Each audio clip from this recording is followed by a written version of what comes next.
태국 뉴스를 가장 쉽고 빠르게 전해주는 영준이의 태국 뉴스룸. 구독과 좋아요는 사랑입니다. 영준이의 태국 뉴스룸 시작합니다.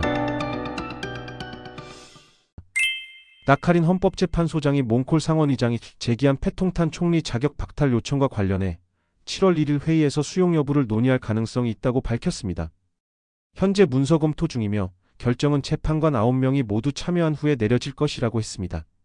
사안 수용 시에도 총리가 반드시 직무정지되는 것은 아니며 피해 여부를 고려해 판단한다고 설명했습니다.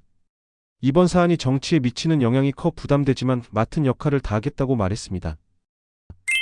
캄보디아 훈센 상원의장이 현지 언론을 통해 태국인들이 페이스북 계정을 혼란스럽게 만들고 있다고 밝혔습니다. 또한 태국이 3개월 안에 새로운 총리를 가질 것으로 예상하며 그 인물이 누구인지 알고 있지만 지금은 밝히지 않겠다고 했습니다. 이번 사태가 방콕의 지시에 따른 것으로 해석되며 자신의 계정에 대한 간섭이라고 주장했습니다. 또한 관련자들이 내부 문제 해결에 집중할 것을 촉구했습니다.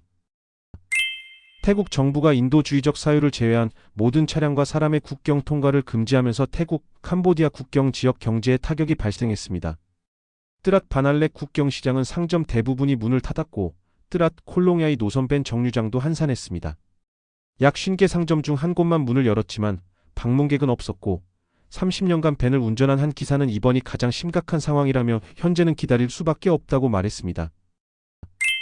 프라사 타메안톰 사원 폐쇄 가능성 보도 이후에도 여전히 태국과 캄보디아 관광객들이 많다고 합니다. 해당 지역은 양국이 공동 관리하는 지역으로 캄보디아 승려들과 신도들이 계속 방문했으며 태국 군이 현장을 밀착 관리했습니다. 태국 관광객들도 활발히 방문하며 군인들에게 격려 물품을 전달했습니다. 인근 주민이자 사원 내 상인은 폐쇄 명령 시 따를 준비가 되어 있으며 수입이 줄어도 군의 임무 수행을 위해 협조하겠다고 밝혔습니다. 현재 사원은 공식 지시 전까지 엄격한 규정하에 관광이 허용되고 있습니다. 태국이 국경 모든 검문소를 폐쇄한 데 대한 대응으로 캄보디아가 찬타부리 국경 검문소에 철제 펜스를 설치해 차량과 일반인의 통행을 전면 금지했습니다.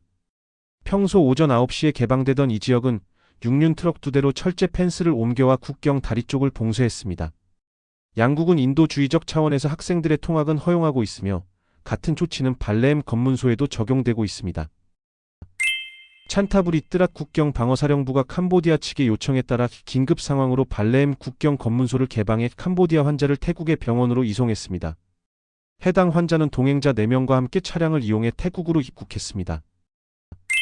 캄보디아 총리가 일부 국가가 태국, 캄보디아 국경 문제 해결을 위한 중재를 제안했으나 이는 태국의 양자 협의 요청에 따른 것이라며 캄보디아는 제3자 개입 없이 양자 틀 내에서 문제를 해결하겠다는 입장을 밝혔습니다.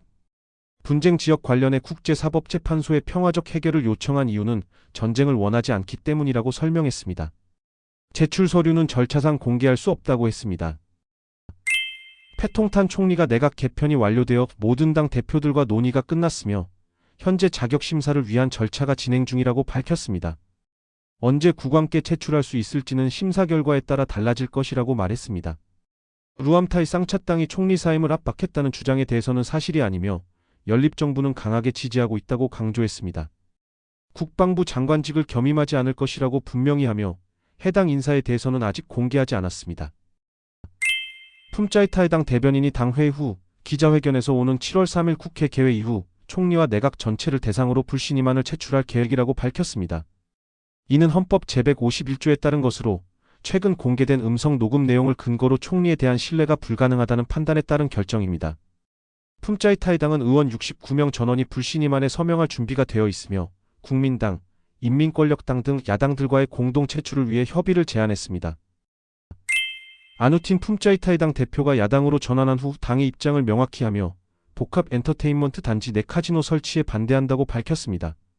대마초를 다시 마약류로 지정하려는 정부 방침에 대해서는 품짜이타이 당이 과거에 보다 정교한 대체 법안을 마련했으나 연정 내에서 지지를 받지 못했다고 언급하며 현재 정부가 추진하는 의료용 대마초 방향은 당의 원래 의도와 부합한다고 설명했습니다.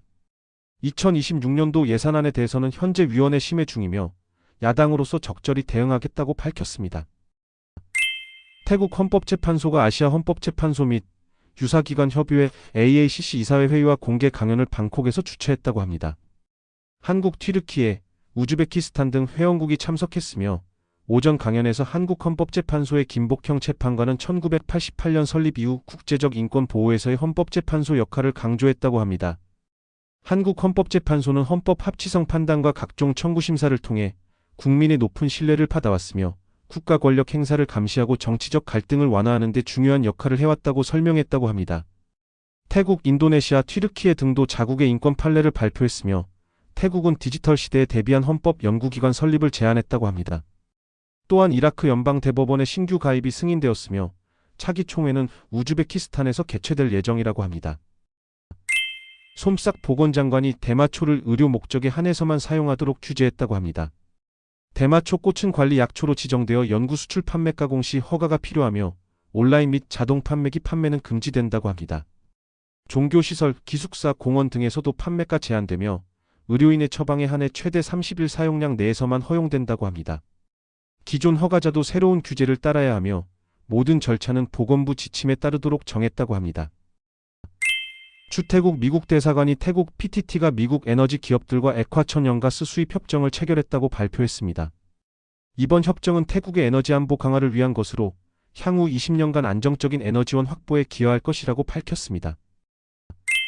묵다한주에서 한 남성이 오른팔에 심한 염증 증상을 보여 병원을 찾은 결과 스트랩토코쿠스 파이오제네스 감염에 의한 괴사성 근막염, 일명사를 먹는 박테리아에 감염된 것으로 진단되었다고 합니다. 해당 환자는 미끄러져 넘어지면서 생긴 팔과 팔꿈치의 찰과상 이후 호흡곤란 증상을 보여 입원했고 의료진은 즉시 치료를 시작해 현재 상태는 호전 중이라고 합니다. 괴사성 근막염은 빠른 치료가 없을 경우 생명을 위협할 수 있어 긴급한 대응이 필요하다고 합니다. 이에 따라 지역 자치단체는 환자의 거주지를 소독하고 주변 환경을 정화해 지역사회 확산 방지를 위한 조치를 취했다고 합니다. 캄보디아 보건부가 조류 인플루엔자 환자가 1명 추가로 확인되어 올해 누적 환자가 7명이라고 발표했다고 합니다. 확진자는 시엠레아프의 41세 여성으로 감염된 닭을 조리해 섭취한 뒤 발병했으며 현재 위중한 상태로 치료 중이라고 합니다. 이상 영준이의 태국 뉴스룸을 마치겠습니다. 감사합니다.